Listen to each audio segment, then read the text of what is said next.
Black Monday has came and went for at least who we expect to get fired, as at this time I am recording it is 1 in the afternoon on Monday, so I would assume every firing that will take place has, and if any happen while I record this video, well, you guys will get a live reaction. It's as simple as that. Now, I posted a community tab on Saturday. I am indeed positive for COVID, and to quickly address that, I want to thank everyone who reached out, whether it was a comment on YouTube or Twitter. I really appreciate your guys' support and concern, and I am fine and I will be okay in the long run.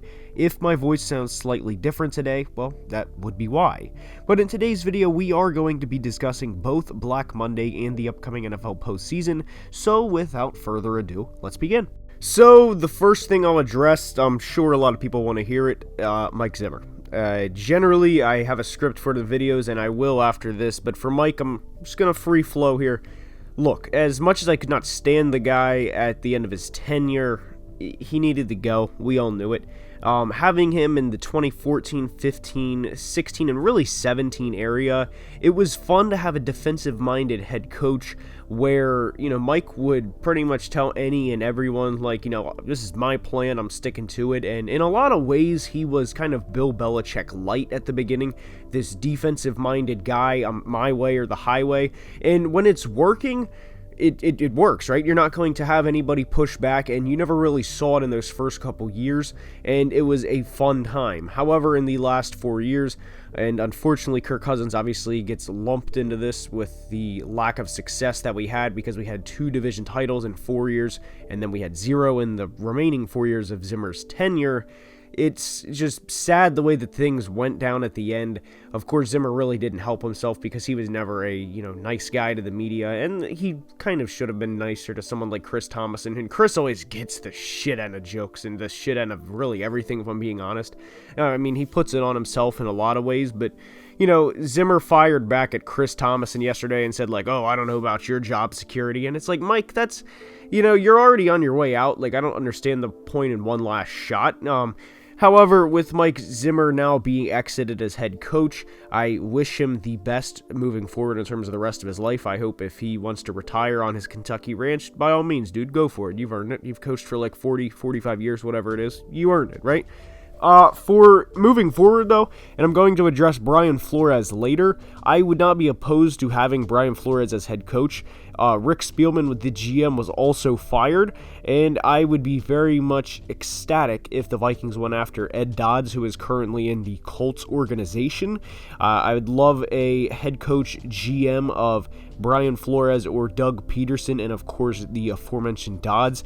And if that is the path the Vikings are going towards, sign me all the way up for it. Of course, whenever the Vikings make the decision for their head coach, of course you guys will get a reaction video of some sort. But to start today's video off, that's how we are going to go. Mike Zimmer out. Wish him the best moving forward, and that's really all you can say. Now, going from Minneapolis down to Chicago, we are going to discuss the firings of both Matt Nagy and Ryan Pace. And whenever they made the trade to go from pick 20 after a playoff appearance in 2020 to move up with the New York Giants to get Justin Fields, well, this signified desperation from both Nagy and Pace because they knew they were on the hot seat heading into the season. They had to not only get to the playoffs, but they had to either get there and win a game or even multiple games to save their job, because the reality is Pace, granted it was only one pick from pick 3 to 2 back in 2017, but the reality is they traded up for Mitch Trubisky, and later that night, GM of the Kansas City Chiefs, Brett Veach, traded up to get his quarterback of the future, Patrick Mahomes, and the rest, you could say, is history. It worked out vastly different for both teams. So having established all of this, Fields was the final straw for the McCaskies, and before they were going to fire both of them, they wanted to see how it was going to work. And Justin Fields, a year later, has a 2-8 record as a starter. Granted, he was set up for failure during that Browns game because that was absolutely atrocious, but Justin was not spectacular in games other than that. He would have still finished 2-7. Justin threw just 7 touchdowns on 270 passing attempts in his rookie season. That is obviously not good, and he threw 10 interceptions as well.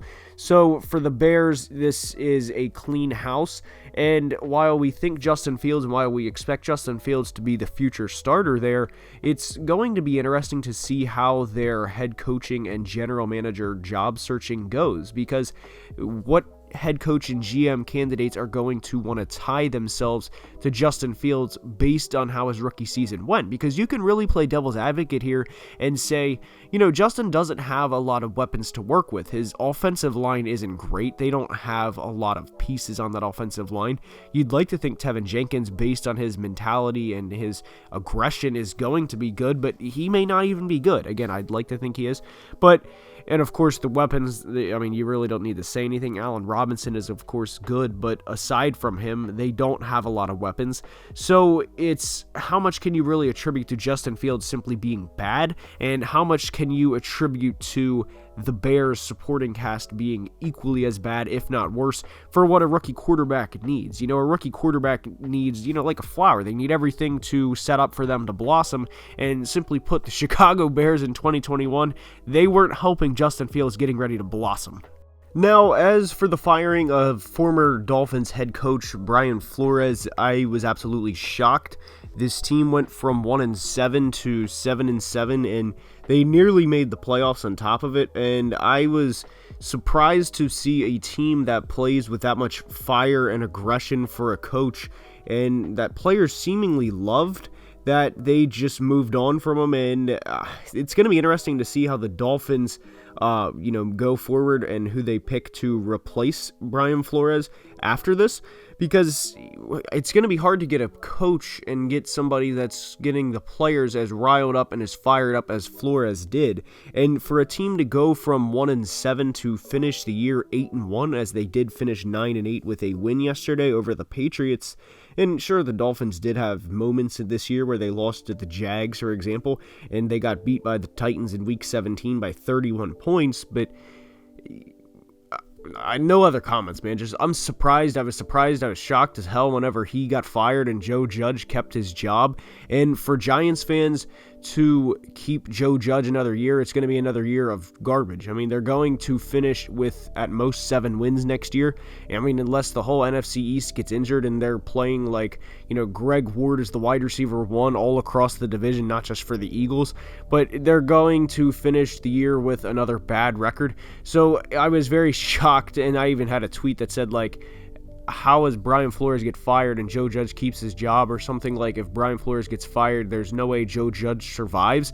But it's ridiculous, to be honest, and I feel bad for both fan bases here, because both fan bases deserve better. Joe Judge is not going to win the Giants a Super Bowl ever. He's probably not ever going to even win them a playoff game. But the Dolphins to seemingly have their guy and then just to say, all right, Brian, you know what, thanks, but no thanks, we'll see you later. Well, to simply put, Brian Flores will not be an unemployed man very long. As for Vic Fangio, who was fired on Black Sunday, if you will, the Broncos' future it's going to be interesting to watch, because they have a lot of good pieces. They're just a quarterback shy of being a true contender. So will the next head coach want to trade for, someone like Aaron Rodgers or Russell Wilson, and pair them with Javonte Williams, Jerry Jeudy, Cortland Sutton, Noah Fant, Tim Patrick? I really hope the Broncos get aggressive and really have like a 2011 or 2015 Peyton Manning type rerun, type of resurrection type thing. I would very much enjoy watching that, and I really hope their next head coach pushes the GM to do that type of thing. The Lions also got rid of or parted ways. I don't know if he was technically fired. I know Dan Campbell informed Anthony Lynn he wouldn't be back, so if you want to say that's fired, sure. I'm glad to see my boy MCDC Motor City Dan Campbell is back for another year. He's a beast. I absolutely love him. And the Lions, I really hope they do have sustained success. The rivalry between the Lions and Vikings is not like the rivalry between the Vikings and Packers. Obviously, we are division rivals. We root for our teams when we play each other, but Vikings fans know where I'm coming from when I say this. If the Lions are on, you most of the time are rooting for the Lions. So I do hope MCDC picks a good offensive coordinator. The offense picked up a lot whenever he was calling plays after Anthony Lynn was relieved of his duties midway through the year. And credit to the Giants, by the way, I kind of dogged them earlier in the video for keeping Joe Judge, but for getting rid of Dave Gettleman, who was, God, not a good GM. He picked Saquon number 2 overall, and I don't fault him for not selecting Josh Allen or Lamar Jackson, because if he had that selection over, obviously he would have picked whoever was not taken number 1 overall from that draft. But the running back number 2 overall in today's world is something that is kind of inexcusable, especially in the situation that they were in as a franchise. Now, for the playoffs, I'm only going to do wild card round, but Raiders, Bengals, we're going Bengals. Patriots, Bills, we're going Bills. Eagles, Bucks, we're going Bucks. Oh man, I'm gonna pick all the home teams. I'm literally picking all the home teams, guys. Yeah, I'm sorry for that to be this late in the video and to pick only home teams. I just don't see any way the Eagles go into Tampa and win, especially like over Tom Brady and all that. I could see the Patriots winning in Buffalo. That's something they already did this year. I could also see the 49ers going into Dallas and winning. Ultimately, I think Dak and the gang will prevail for at least wild card weekend. In Big Ben's final game, I'm sorry, Steelers fans, I don't see any way the Steelers go into Kansas City and beat Patrick Mahomes with everything on the line. But it would be really nice to have the first text message ever to say the Bengals have won a playoff game. There was a meme on Twitter this past week that said the Bengals' last playoff win was in 91 and the first text message ever sent was in 92. So let's hope the first text message about a Bengals winning a playoff game can be sent. Anyways, that's all I have for today's video, guys. I hope you enjoyed, and until next time, please be safe. Love you guys, and have a great day.